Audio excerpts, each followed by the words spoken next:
Have you ever been with a new group or person and they ask you, what sign are you? And I go, well, I'm a Cancer, but I have no clue what that means, nor do I care. Because I don't believe that anything is predestined. The question I think we should be asking is, what type are you? That's right, what type are you? And what is a type? A type is an energetic vibration. A type is the sum total of all the thoughts, feelings, and emotions you've ever had that emit a certain vibration. You put out a frequency, or type is the same thing as a frequency. So what frequency are you? And you say, well, Lee, why would I ask that question? The answer is pretty simple. Because you attract who and what you are. Do you understand that energy at a frequency of 750 will not attract energy at a frequency of 114? They're too far apart. And so there is a frequency, there's infinite frequencies. There's not one or two or 10 or 20 or hundreds or thousands. There's infinite frequencies. So you attract who and what you are, which is a frequency. You have a frequency about you for abundance. You have a frequency about you for health. You have a frequency about you for relationships. You have a frequency about you for the type of service you would bring to the world, a career. You have a frequency about you as to spiritual connection. That frequency is working in your life right now, and it is bringing into your life matching vibrational experiences. Keep this in mind. We don't fall in love with a person, but rather we fall in love with a particular type of person. That's a really interesting thing to consider, because when you understand that, you realize there is not one person in the world for you, but there's a type of person, and there are many people in that type that are for you. I fell in love with Jean Miller. I married Jean Miller, and Jean Miller became Jean Wallach. Jean Wallach is a specific type of person, and she has evolved. I'm asked, what would happen if Jean died before you? I said, well, I would grieve. But you know what?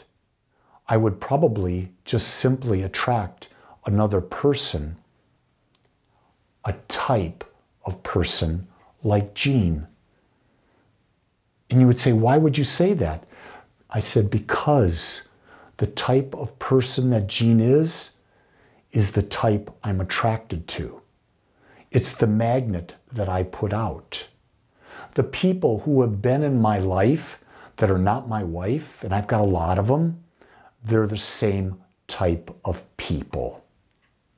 So what that tells me is there's not one person that is perfect for you, but there are a type of person who is a vibrational match to who you are. And that is why you may be a match to a type of person, but after 4 or 5 years or a period of time, one of you or both of you change. And if you're not changing in the same direction, you may not be that type of person anymore. You may change, and that happens. And that's why relationships come and relationships go. I have thousands and thousands and thousands of people who have entered my life and have left my life because I continue to change, and they change or they don't change.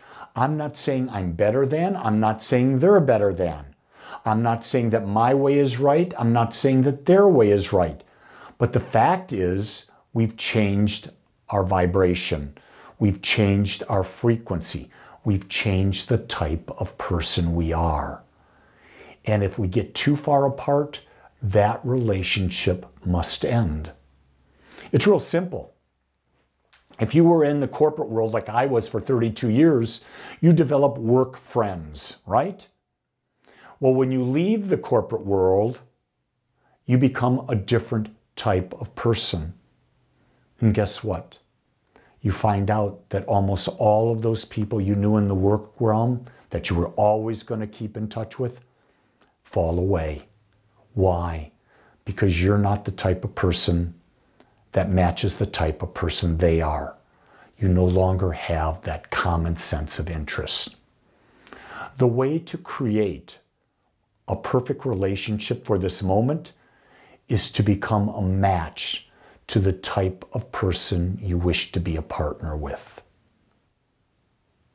Who do you have to become to be a match? If you want a partnership where you are given freedom to be your unique self, are you willing to give that person the freedom as well?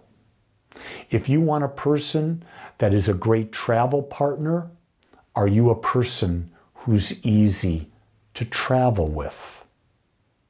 If you want a person that gives to you freely, do you accept gracefully, and do you give freely back? You see, relationships are never, ever one-sided. There's always a give and a receive. There's always a receive and give. Are you a match to that? Have you even sat down and thought about what it is I truly want? And am I a match to that? And if I'm not, what do I have to become to be that matched?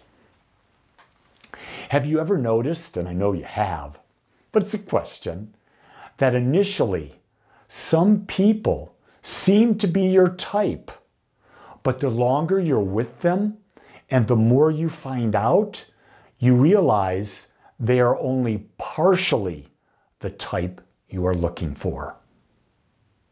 These would be what I would call acquaintances or casual friendships, not deep friendships, and they come and they go. That's why I talk with people all the time. When you start a relationship, initially you're going to feel that that person is your type, completely your type.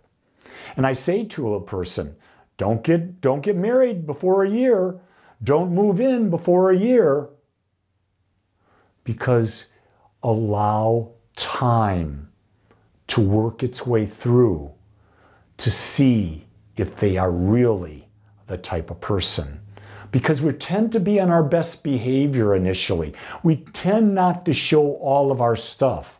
But if you've gone a year with someone and it's really quite harmonious, you've been through all 4 seasons. And know that every season you have different things that have happened to you in your life. And you're a different person and you respond differently. You respond differently during a Halloween season versus a Thanksgiving season versus a Christmas season versus the spring season versus the winter. You have different personalities that emerge in those seasons. You want to be able to experience everyone through all the seasons. When we begin to understand that it's not a person we are seeking, but a type of person, we no longer need to compete for someone's love and attention, but rather it will be just our natural way, our energy, and how theirs interact. That's the beauty of building relationship, of giving it time to unfold. It's the understanding that we don't need to compete for love. We don't need to compete for attention. but it's just our natural way of being with someone that is of that like vibration. That's one of the things that I truly love about my relationships with my wife, with my sons, with my dear friends. It's easy because I'm allowed to be me and I'm giving them the permission to be them. If someone's not a vibrational match to you, someone's not your type of person,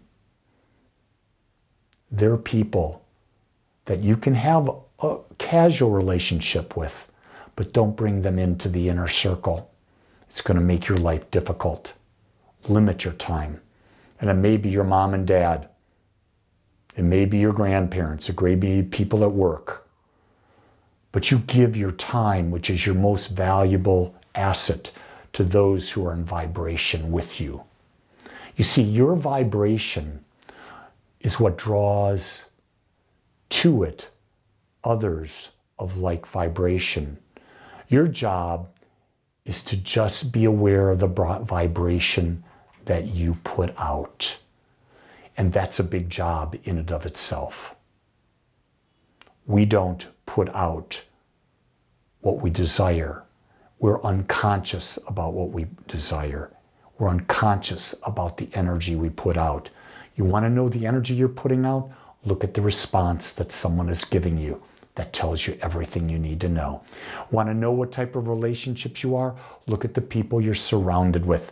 And do they have the type of relationship you would want to be in? It's real critical that you self-assess your life, because remember, you attract who you are, not what you want, not what you wish for. You attract who you are.